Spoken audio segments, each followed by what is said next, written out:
মানবতা বিরোধী অপরাধের মামলায় জামাত নেতা এটিএম আজহারুল ইসলামের মৃত্যুদণ্ডের রায়ের বিরুদ্ধে আপিল শুনানির দিন ধার্য রয়েছে আজকে এবং আজ প্রধান বিচারপতি সৈয়দ রেফাত আহমেদের নেতৃত্বাধীন 7 বিচারপতির পূর্ণাঙ্গ আপিল বিভাগ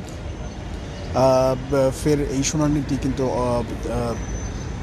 হবে এবং আপনারা জানেন যে মঙ্গলবার অর্থাৎ গত পরশুদিন প্রথম দিনের মতো সেই শুনানিটি শেষ হয়েছে। আর এটিএম আজহারের পক্ষে সেদিন শুনানি করেছিলেন অ্যাডভোকেট মোহাম্মদ শিশির মনির, সঙ্গে ছিলেন ব্যারিস্টার নাজিব মোমেন। পরে শিশির মনির সাংবাদিকদের জানিয়েছিলেন যে মামলার রিভিউ থেকে উদ্ভূত আপিল মামলার শুনানিটি সেটি শুরু করেছিলেন তারা, এবং সেটি বিগত মঙ্গলবারের যে শুনানি রয়েছে সেই শুনানিতে 90 ভাগই কিন্তু সেটি শেষ হয়েছে। বাকি 10 ভাগের শুনানি যেটি রয়েছে সেদিন 10 ভাগ শুনানি বৃহস্পতিবার অর্থাৎ আজকে সেই শুনানির জন্য রিভিউ আবেদনটি আসলে আজকের হাইকোর্টের আইটেমে 1 নম্বর আইটেম হিসেবে কার্য তালিকায় রয়েছে। আসলে প্রথম দিনের শুনানিতে আসামি পক্ষের আইনজীবীরা অর্থাৎ শিশির মনির এবং ব্যারিস্টার নাজিব মোমেনের বেঞ্চের পক্ষ থেকে যেই আর্গুমেন্টগুলো আসলে নিয়ে আসা হয়েছিল সেটি হচ্ছে রাজনৈতিক উদ্দেশ্য প্রণোদিত হয়ে জামাতের নেতৃবৃন্দের ফাঁসি নির্দিষ্ট সময়ের আগেই কার্যকর করা হয়েছে। আজহারুল ইসলাম এর ফাঁসি কার্যকর করার জন্য রাজনৈতিক উদ্দেশ্য প্রণোদিত হয়ে রায় দেওয়া হয়েছিল। যাদেরকে আসলে ফাঁসি দেওয়া হয়েছিল তাদের বিরুদ্ধে বাংলাদেশে আসলে কোনো থানায় একটি সাধারণ ডায়েরিও ছিল না, এমনটি কিন্তু বলা হয়েছিল। এবং চাক্ষুষ যেসব সাক্ষীর ভিত্তিতে এটিএম আজহারুল ইসলামের সাজা দেওয়া হয়েছে সেগুলো বিশ্বাসযোগ্যও ছিল না। যেই সব সাক্ষীর সাক্ষ্য গ্রহণ করা হয়েছে সেগুলো তাদের অনেকেই 3 থেকে 4 কিলোমিটার দূর থেকে ঘটনা ঘটতে দেখেছেন, যা বৈজ্ঞানিকভাবে একজন সাধারণ মানুষের পক্ষে সম্ভব নয়।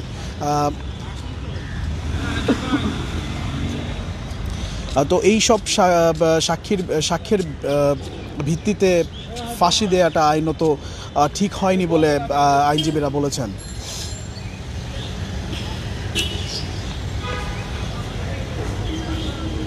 দর্শক, পুলিশের কাছে দেয়া 17 জন সাক্ষী আদালতে এসে কিন্তু সাক্ষ্য দেয়নি। পুলিশের কাছে দেওয়া সাক্ষীকে আদালতের সাক্ষী দিয়েছে মর্মে গ্রহণ করা হয় এবং আসামি পক্ষের সাক্ষীদের ক্রস চেক করার সুযোগ পাননি আইনজীবীরা। আসামি পক্ষ কিন্তু সাক্ষীদের ক্রস চেক করার সুযোগ পাননি। যাদের ক্রস চেকের সুযোগ হয়েছে তাদের অনেকেই আদালতের বক্তব্যের সাথে মামলার আইওর কাছে দেয়া স্টেটমেন্টের মিল পাওয়া যায়নি, এমনটি জানিয়েছিলেন অ্যাডভোকেট শিশির মনির।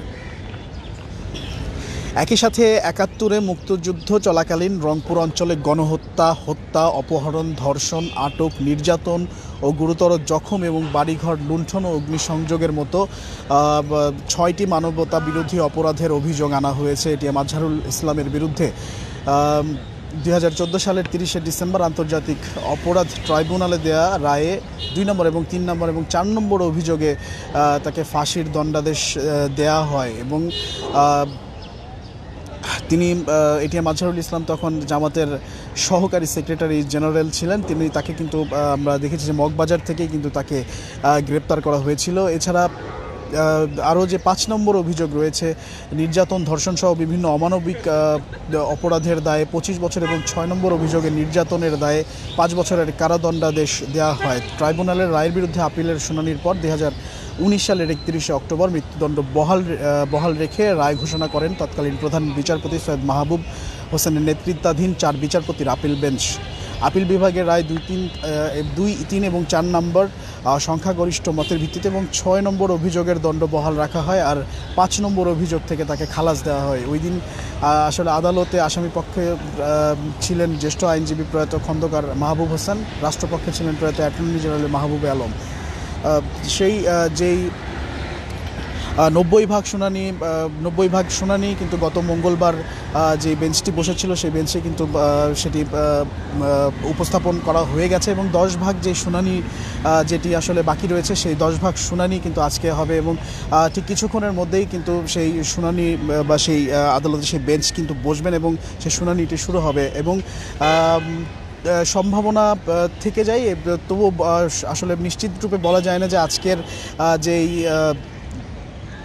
শুনানি রয়েছে মৃত্যুদণ্ডাদেশের বিরুদ্ধে জামাতের নেতা এটিএম আজহারুল ইসলামের, তিনি মুক্তি পাচ্ছেন কিনা, মুক্তি রায় আসবে কিনা এমনটি কিন্তু এখন নিশ্চিতভাবে বলা সম্ভব হচ্ছে না। সেটি শুনানির পরবর্তীতে আসলে আইনজীবীদের সঙ্গে কথা বলে আমরা সেটি নিশ্চিত হতে পারবো।